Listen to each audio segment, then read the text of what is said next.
অঙ্কিতা দাস। আমি আজ একটি কবিতা আবৃত্তি পাঠ করতে চলেছি। কবিতা আবৃত্তিটির নাম হারানো মার্কশিট। লিখেছেন দেবব্রত দত্ত।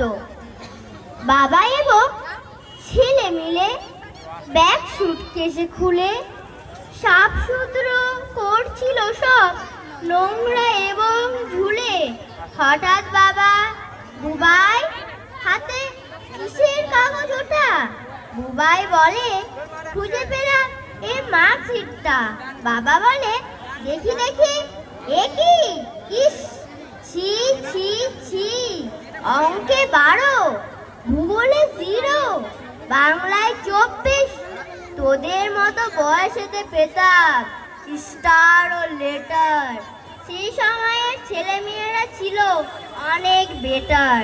হঠাৎ বুবাই বলে, মার্কশিটটা ভুল হয়েছে দেখা।